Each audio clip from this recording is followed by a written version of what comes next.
Welcome back to Apex Mountain. How you doing? Woo! My name I'm is doing Tanner good. How are you? Knox. I'm good. I'm here with my buddy Jacob Lingren. Jacob says he's good, so we're good. Yep. So for this week, we are checking out episodes 6 and 7, Yep. 3, 4, 6 and 7. Mhm. Episode 6, the Remembering. Rip and Casey get into a fight for no apparent reason. John At all. reveals he demanded Casey's baby mama get an abortion. Jamie starts his political campaign. Monica gets knocked the fuck out. Jenkins and Rainwater are getting a little frisky with each other. There's a drone checking out that dinosaur bone that we forgot about. And then at the end, Monica collapses. What did you think of this episode? I really enjoyed it. I love the hockey fight that we saw at the beginning of this, where they basically meet in the middle of the ice. They hold each other's jerseys, and then the first person that falls, it's just over. I loved it. Exactly what it was. And then they just really loved right it. off. Like there was no reason for it. And then it happened, and then they left. There wasn't like an intense reason. There wasn't a very good reason, but I do think it's character development for Rip and the fact that it's like, whether we talk about it in the future or not, like everybody else got to leave, but they came back, and you were the asshole that wore the brand and broke the rule. And the only reason you're alive right now is because you're blood. Like there's a lot of unspoken issues in that fight. And I really enjoyed that. I think it kind of showed where they were at. I mean, we already knew it before the fight, but after the fight, it's like, even when they're mad at each other, they still have enough respect for each other to be like, once you hit the ground, like, all right, we're done here.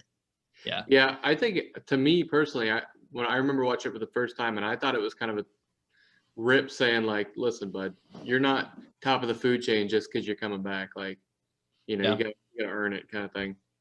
I don't know. It's weird. And I didn't realize this until the beginning of this episode, which was the end of the last episode and the previous that we've talked about. When he rerouted that river or the creek or whatever it is, all the fish that go in there follow that creek. The grizzly bear, the reason he's around so much now is because the fish blew up the stream. He rerouted the stream through his property, whatever. So now that's why that grizzly seems to be around. I didn't realize that the first time I watched this, but now it makes sense. Gotcha. So, we got a big spoiler and kind of, you've been wondering about Casey and John and what the hell's going on with that. We kind of get a glimpse into that now of like, he's wanting to see his grandson that he pretty much ordered Casey to make sure she gets an abortion. And now he wants to be a part of it. I mean, what were you thinking about that? I give respect to John for admitting it, because he could have just easily sidestepped that. I think he also wore the guilt on his face of being like, I was wrong for that, and I don't blame Casey for leaving for that. I don't think that that's all there is to it, but I think it was cool that John actually fessed up to that, because she didn't know. It wasn't like she was baiting it out of him or anything like that. Right. So I don't know. I thought it was cool, a cool moment, but a complicated moment where it shows that John does everything he can to manipulate and control all of his kids, and Casey's not allowing that. So he's just kind of bucking the trend that all of his other siblings are following and Rip is following. So I think Rip and Casey are kind of on the same turf almost, where Rip's like, I want to be his son more than anything. And Casey's like, I wish I never was. So they hate each other for being on each other's turf a little bit.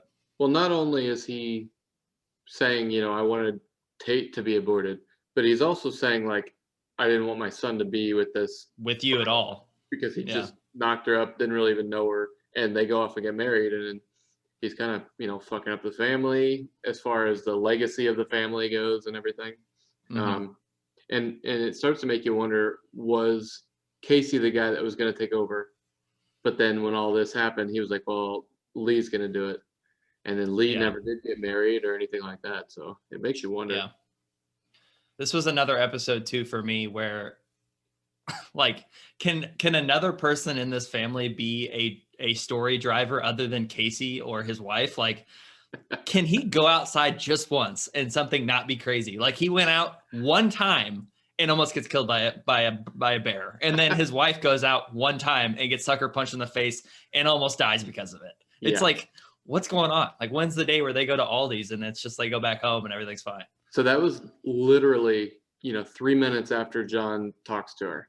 Now, Did that take you by surprise? I mean, walk me through that one because that's a weird part to watch.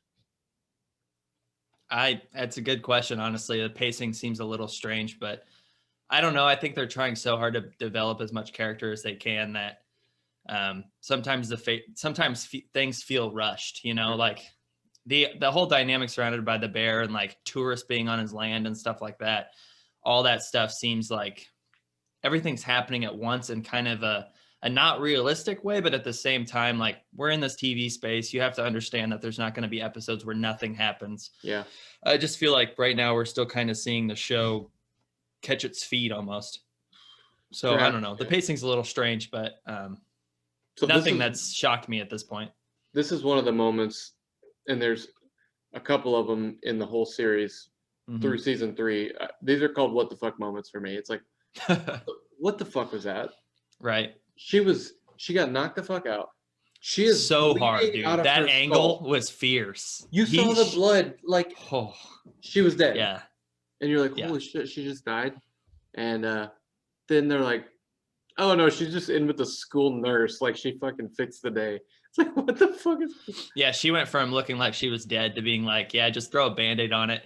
Yeah. But I mean, I know I'm kind of stepping on the beginning of the next episode, but obviously shit kind of goes sideways for her. And it's just so intense, like nothing ever like kind of half-heartedly happens to this family. It's always so extreme, everything that happens. She can't even get punched in the face without just getting a bruise. She has to have a full-blown brain surgery to not die. Yeah. It's weird. It seems like this show always has to have cliffhangers, which I get, but they're, like you said, they're pretty massive, and they can't just leave you feeling good and excited to see what happens next week. It's always like, oh shit, how's the outcome going to be? And obviously we'll get to the end. I don't think I'm giving anything away, but they seem to do that throughout the series too. So at the end of series 1, you're like, I got to wait a whole year to see what happens next year. That way you can't just end on a good note and maybe don't start the series up again or something. Right. But that's a big thing with this series.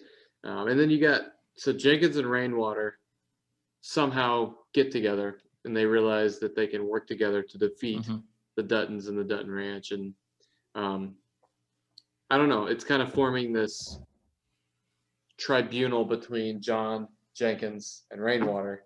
And Jenkins just seems like he's just lining himself up to get just so screwed. I mean, like even from somebody from my perspective that has not seen any episodes past this, I can already tell he is not in good shape.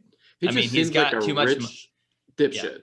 Yep, he's got too much money to throw around. He thinks his shit doesn't stink, and he's walking into the bear cave. I mean, he's dealing with people that are savages at what they do, and I don't think he realizes what he's walking into at all. Like I'm even getting that now. I really feel like a season from now, it's gonna be like, Jesus Christ, what an idiot.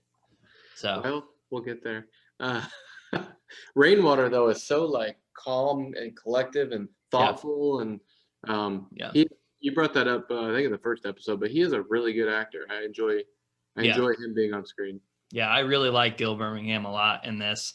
I like his character too. I'm sure he'll be a little bit more sleazy as time goes on. I even think, I don't know if it was this episode or next episode, but he says something where he's kind of explaining what he wants to do, and that ultimately his biggest villain is John and is Yellowstone, and he wants power and he wants to take it over. It's interesting that yes, he's using the Native American Reserve, and he's using that angle, kind of that wedge issue, to be relevant and have a real status in the community. But at the same time, he kind of wants the same thing John wants, and the fact that he wants power, amassed land. He's really not that different. He just has a different angle.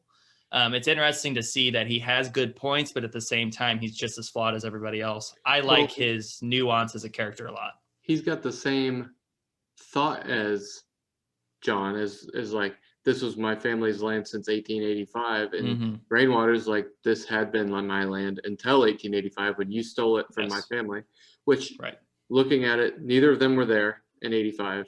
He didn't even grow up in that area. I mean, he says it like in the first episode that he didn't even grow up with those traditions. He realized his heritage and then came back to the culture later in life. So Yep. Yeah, honestly, if you were to do like 1990s Dateline type of stuff where they like put them in a clouded or both guys in a clouded room and make their silhouettes black and robot their voice, they could both say the same thing of being like, it's mine, I deserve it, and you need to step off. Like they both have the same Yeah.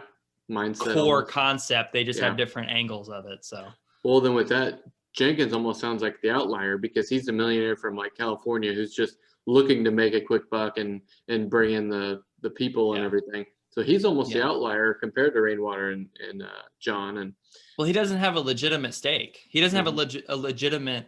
I shouldn't say stake. He doesn't have a legitimate reason. Like Yeah, they why it both has to be have. right there.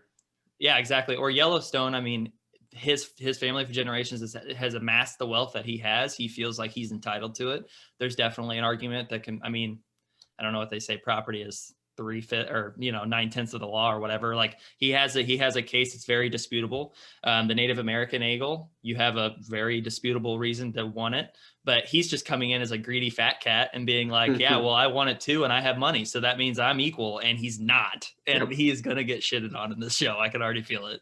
He's a clown, man. Yes, he really is a clown. Okay, so Jamie's starting his political campaign, and he goes and Uh-huh. talks to the governor with Beth. Beth makes a fool out of everybody and tries to shove it in the governor's face, and the governor just says, it was pretty cool. She said, "I'm bigger than you, like Yeah. I'm the fucking governor." Yeah. And And I'm also a woman, so you can't pull this demasculinity thing that you've done on everybody else because I'm more powerful than you. I have more than my last name to show, and I'm also not a man that you can push around and romance into Yep. doing whatever you want.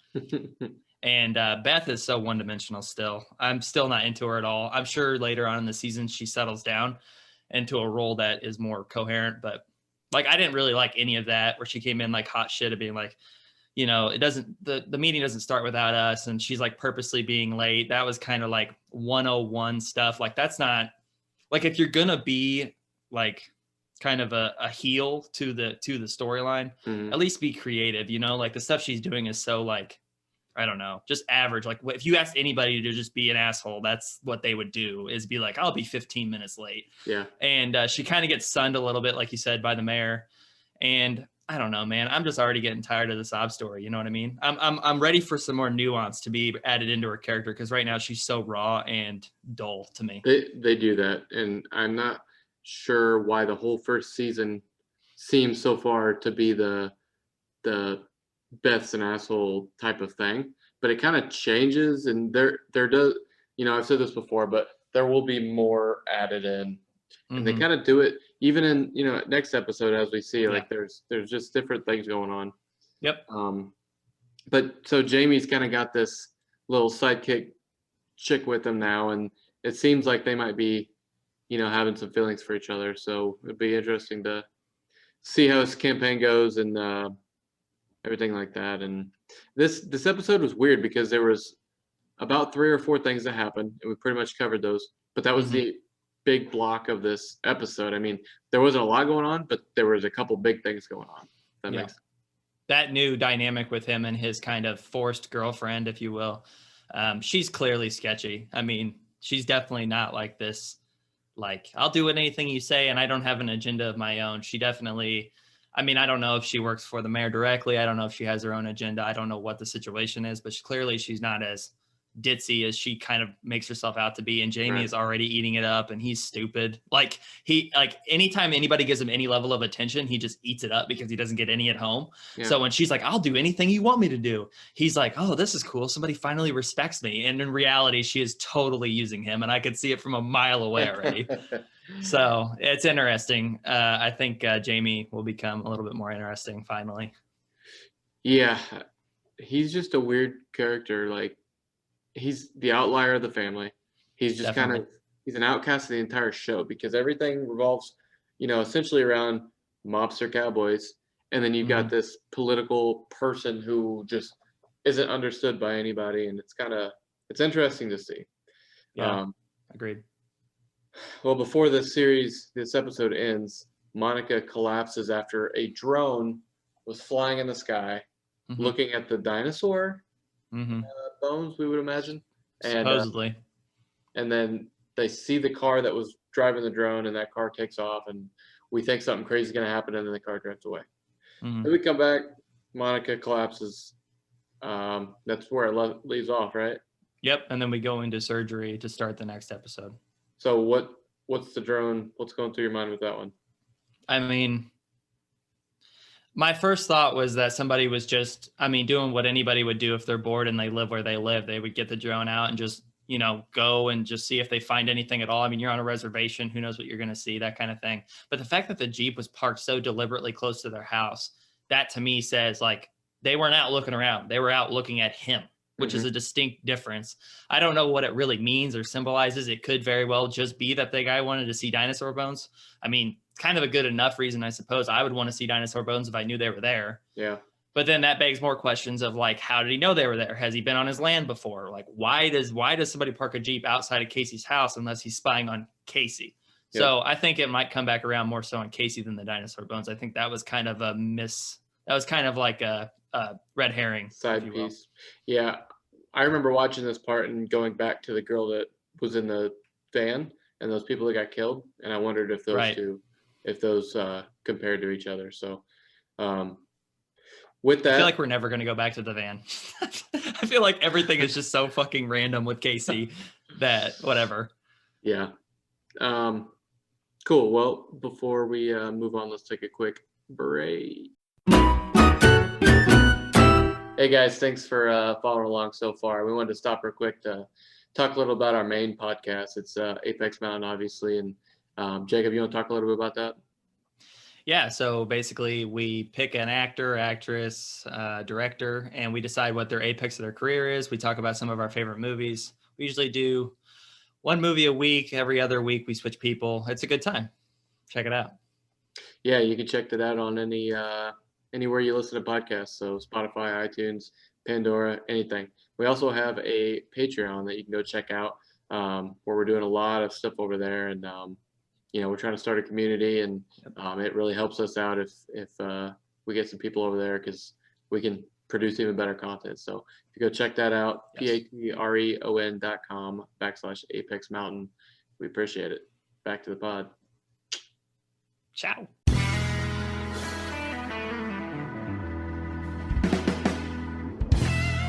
Episode 7, A Monster Among Us. Some Chinese people gawk at a grizzly bear. The fuck?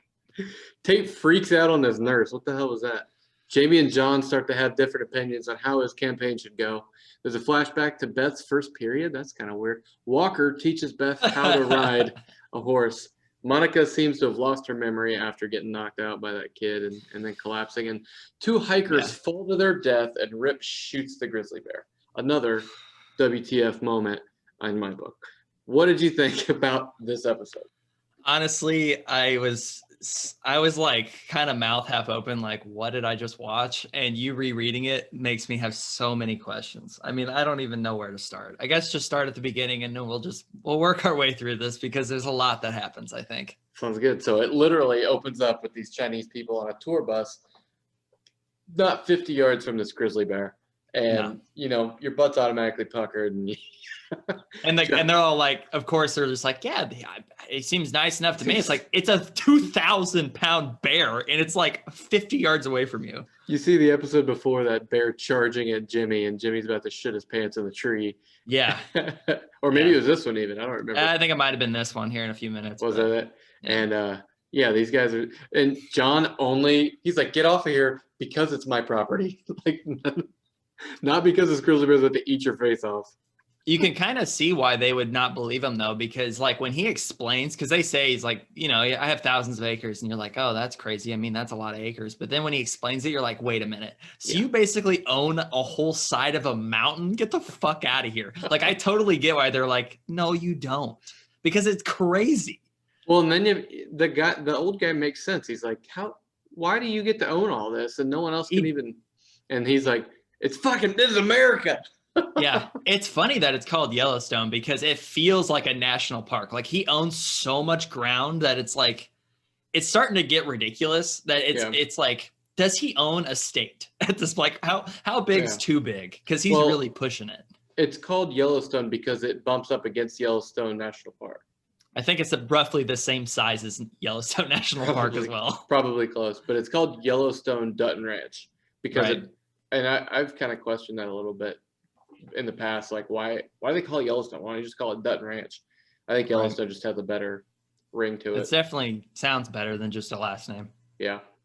So then it goes to the credits, and then immediately goes to them, seeing how Monica's doing, and she had a pulmonary embolism, I believe, and Man, they really do not hold back on that surgery. I mean, Jesus, I feel like I really got in on that surgery. Yeah, it looked pretty realistic. So Yeah. Casey goes in and sees her, and Tate's held back by a nurse in the waiting room, and he just freaks the fuck out for no reason. Which he's had a lot of trauma recently, but holy crap. Yeah, so I was gonna say this too, because they reference back to it like 2 more times in this episode about how he's starting to become unruly and like he needs to have more attention paid to him, and it's his parents' fault that he doesn't act right. And it's like he's not done one thing to suggest that he's a bad kid at all until this episode. And then they talk and act like it's always been this way. Yeah. Like I can totally understand like how much trauma he's had and it's just these couple episode spans, because enough stuff's happened to Casey in 7 episodes that's happened to one average person in their entire lifetime. So I get the kid being a little screwed up from that, but for them to suggest that there's a history of this is a little ridiculous as a viewer, because he seems like a sweet kid that just does what normal kids do all the way up until this first freak out. And then he has a bad attitude with his grandpa, and that's basically it. Yeah. I mean, it felt forced. You know what I mean? Yeah. You're right. You don't think of another time where he was just being a little shithead, And I agree with you. Now, I do want to go back to last episode real quick because I forgot to mention this. But last episode, we talked about the donut, and no shit. Oh my God, dude. I was laughing so hard watching this. As soon as the episode starts, it's like, hey, buddy, why don't you go get a donut inside the house? I'm like, oh my God, Tanner told me too early. He's going to do this for the rest of this show. I can already feel it. Yeah, why don't you go grab yourself a donut? Also, that made no sense because the house is like a quarter mile away and the conversation with his mom was like 10 seconds. Like by the time that they finished talking, I thought we were going to see the kid like up one prairie, like barely towards the house at all. It made no sense to send him. Yeah. What are we doing? I agree. That had me dying, man. That was so funny. So funny. So then we get to the part where, so John goes to this dinner, and he thought his family was going to be there, and he was like the host or something, and he thought Jamie should be there to get the votes. Now, if you're thinking about it, yeah, Jamie already has those votes because that's John's people. Right. But he's saying the tides are turning, whatever. Can we talk about this? I think all that's full of shit. I think he was embarrassed because his kids weren't there. And just like he tries to manipulate his kids at every chance he possibly gets, this was just another form of manipulation and saying like, you screwed up for yourself by not being there. But in reality, he was just embarrassed that he reserved 2 seats for his kids. They don't show up. It makes John look bad. Yep. And this is, without giving much away, this relationship's about to have a turn. It's not gonna be good. Relationship regarding John and Jamie. Yeah. And then, I mean, it's already not great, and it's gonna get bad. So that'd be something. It feels pretty clear that that Jamie's looking out for Jamie. I mean, that seems pretty obvious at this point. See, and I don't think so. I think he's looking at it like, I became a lawyer for this family. Now I'm becoming attorney general because my dad is the livestock manager. He's dating the freaking governor. Now I've got this, but like we're about to take over the entire state. And it's like, I'm doing this for my family, but let me do what I like. I don't know. I don't know. I kind of see that I feel like he's using that excuse in the same way that John uses the excuse when he's trying to manipulate his kids. I think he uses the ranch. I think he uses his dad to say that he's doing things. It's not for me. It's not for me, Dad. I don't want to be an attorney general. I'm being attorney general for you. Yeah. That's not true. He wants to accrue power. He wants to be an attorney general. He wants a life in politics. And he benefits from his dad the same way his dad benefits from him. I think the first chance that Jamie would get, if Jamie was put into a situation where it was Jamie or John, he's picking Jamie every time, whether he wants to say it out loud or not. So I guess what I just said was my thoughts when I first was watching this. Right. So at this point, this was my thought. Like, he's doing everything for this family, and you're still shitting on him. But I He's do got a agree with, glaze on his eyes that suggests he's in it for himself, I think. yeah, I agree. Now, Especially when he's in the like the Escalade or whatever with Beth. Like, man, he does not care about her either. Like, he is Yeah. just. it And, seems and like, it's not all his fault though. Like, he's put in a situation growing up with John where, I mean, these kids got abused their whole lives mentally. yeah, Some people, they turn out like Beth, and some people turn out like Jamie, where you got to look out for yourself first if you want to survive in a family dynamic like this. And I mean, I don't think it's necessarily Jamie's fault that he's like this, yeah. but Jamie's still like this, if that makes any sense. It seems like when he's around his dad, he's about the family, or he's almost like in his shell. And then whenever he leaves, he's like, I'm the badass kind of thing. Yeah, kind of puts that on. Wearing the aviators and everything else. Like, Yeah. I don't care for Jamie. Nah, Jamie stinks. So then we have this flashback on Christmas Day of Beth starting her period and getting in a bath as a kid, and her mom talking to her about being a guy, essentially. Yeah. You need to act like a guy. Yep. And it's starting to give you some more into Beth, because we're still like, what the fuck's going on with her? Yep.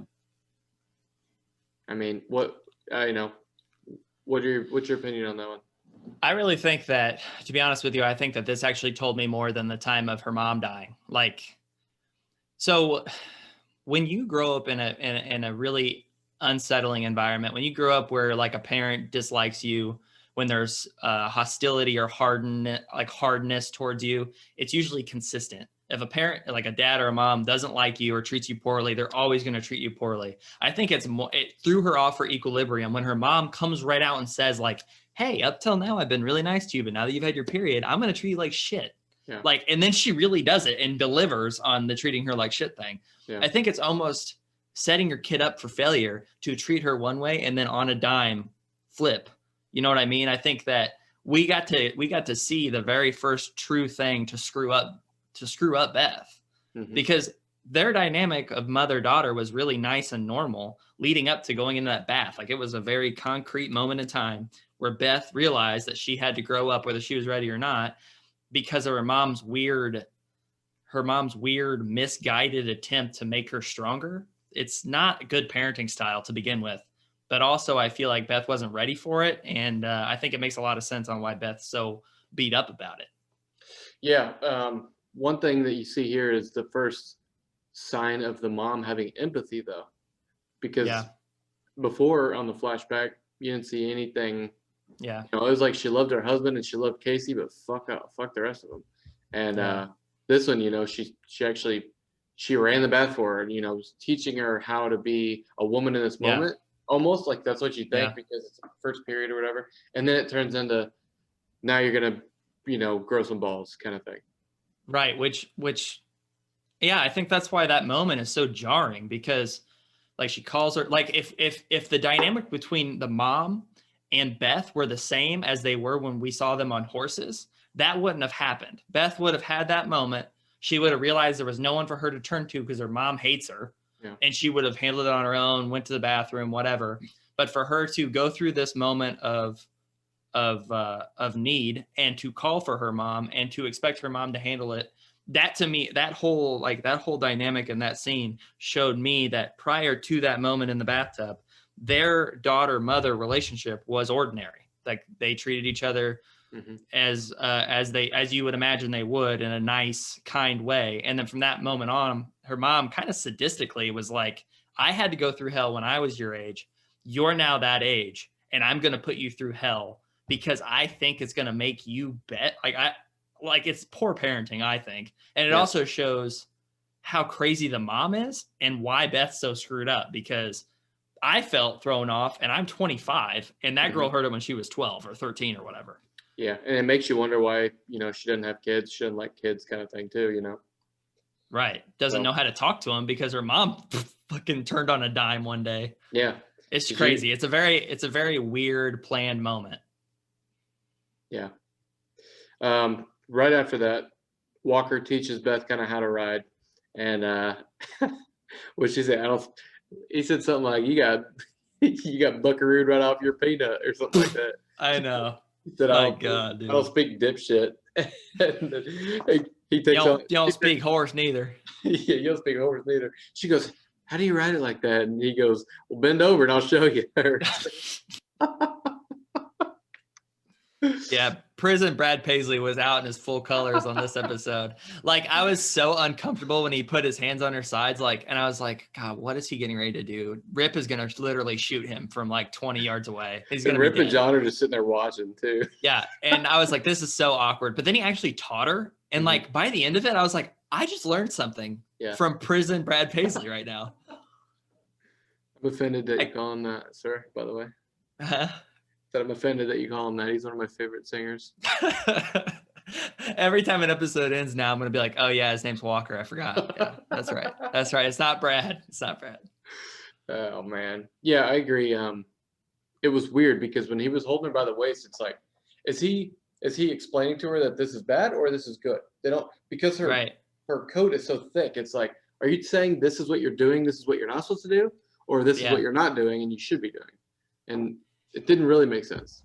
But then, I liked it. So when he puts his hands on her waist and says, like, how does that feel? At least for me as as the audience, I thought like, okay, he's coming on to her and this is very cringy. Mm-hmm. But then he does it again. And you're talking about riding a horse. And I just kind of clicked in my head of being like, oh, okay, he's actually trying to teach her what it feels like to be the horse, because he does the first step twice, almost to tell the audience, like, I'm not trying to be creepy. I just have the twang of someone that would be creepy. Mm-hmm. And then now I'm going to push harder, and then I'm going to push harder again. And then by the time he does the fourth time, which is the hardest push, I think it's pretty evident that he's trying to convey that, like, if a horse can feel a fly on its back, it's going to feel you stressing out. Yeah. Yeah. So I don't know. I actually thought it was kind of a cool moment that started out a little cringy. I agree. And I think John and Rip watching that made them realize that, like, they kind of have another horse whisperer, which is kind of cool because Casey was the only one they really had.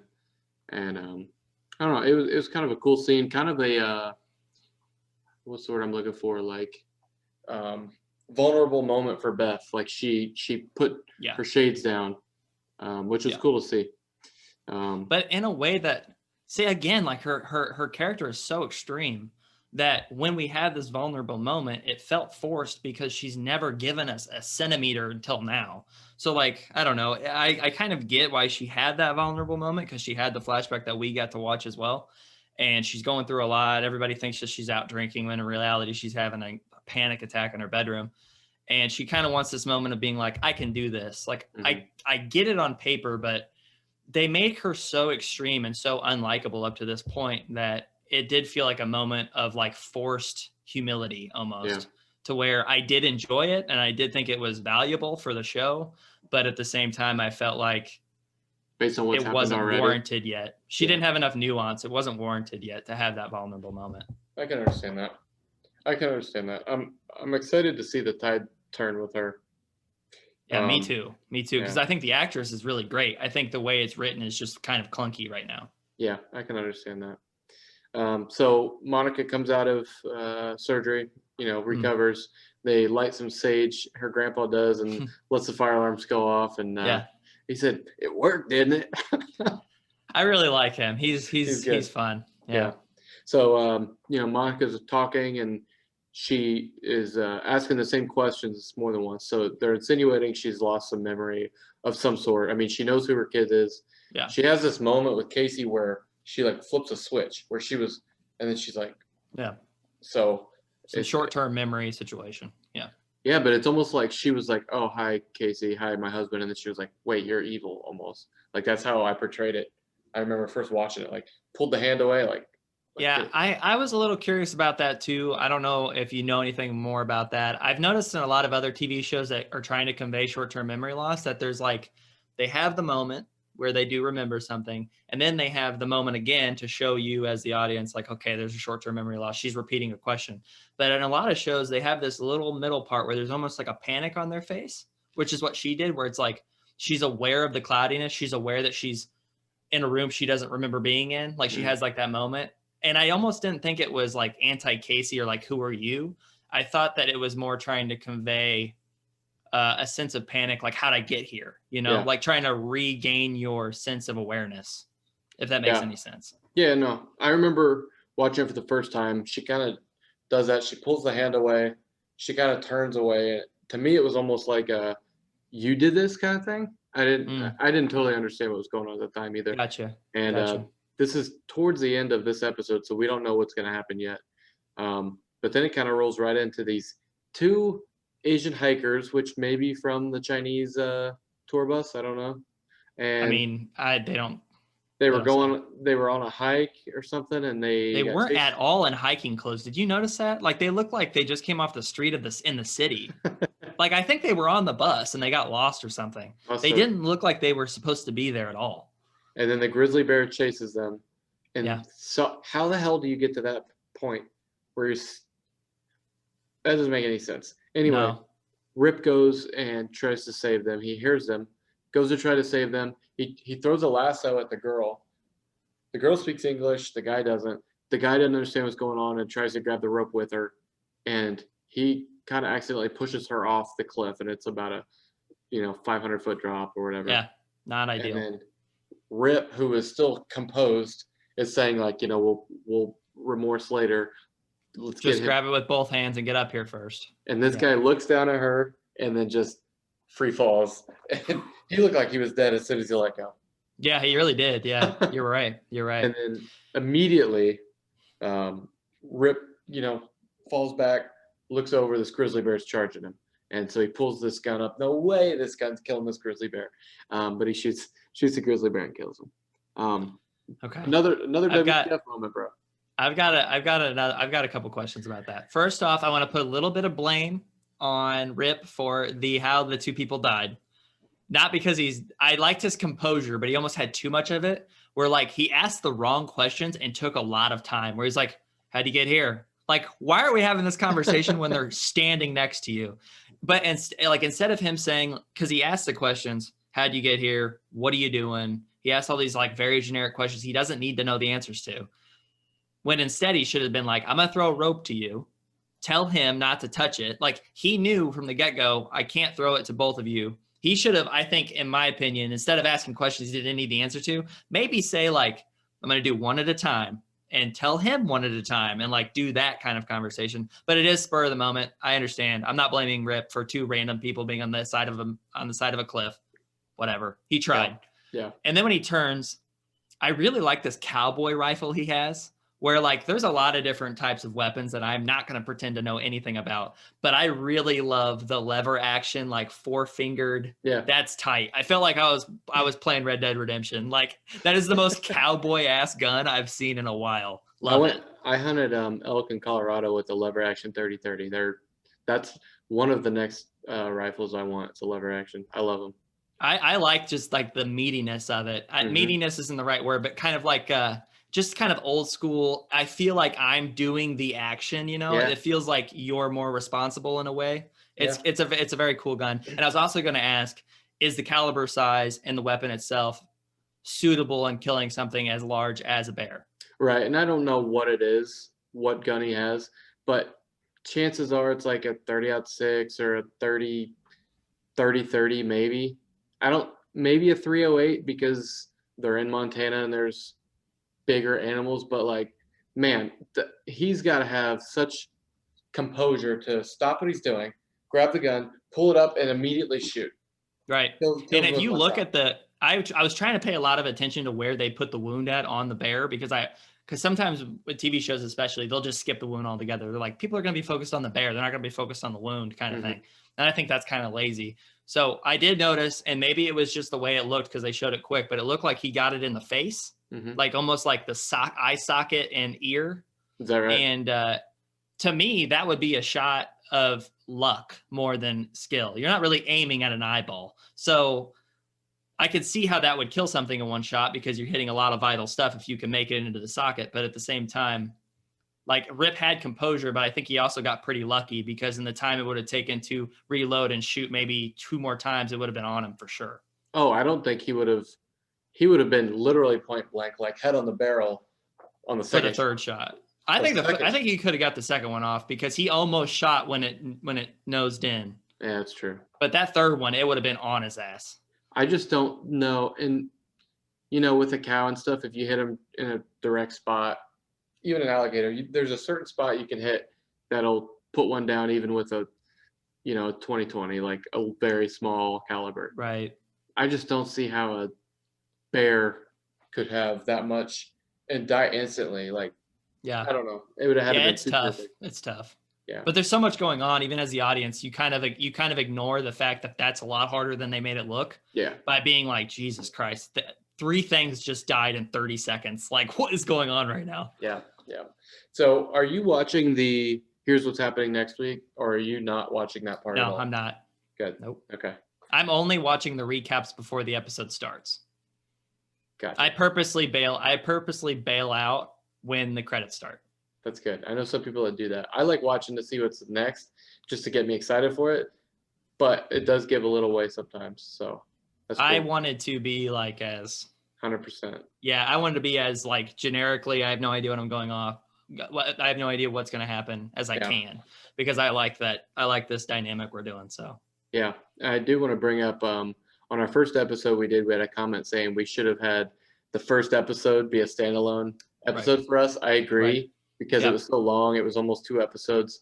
And it kind of did more of a place of, here's where we are. We're in this scene. I agree, but too late. So I'm sorry about that. Maybe next season. Yeah. Have you decided based on what you know, are we going to do 8 and 9 together, or are you trying to do 9 on its own? What do you want to do? Well, they're a double. So, right. It's a part 1 and a part 2. Okay. So I'm saying we do it all together. Okay. We're going to try to get through seasons 1 and 2 semi-quick.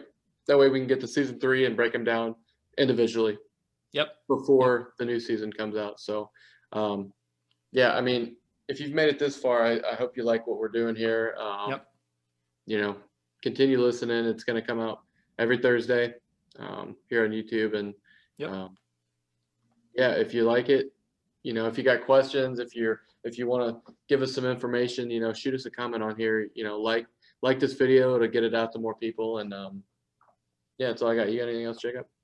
Yeah, I know we had an ad in the middle of a self-made ad in the middle of this, but yeah, we've got almost a year's worth of content for our Patreon, for our main podcast, Apex Mountain, and we've also got over 20 additional podcast episodes and YouTube videos and all kinds of good stuff on our Patreon for as little as $2 a month. So yeah, if you like what we're doing here, there's a lot more to it. So for sure. Awesome. Well, thanks for stopping by, Jacob. Thanks for being part of it. And we'll see y'all next time. Bye. Once again, thanks for stopping by. If you liked what you saw, check these videos out right here. Thanks.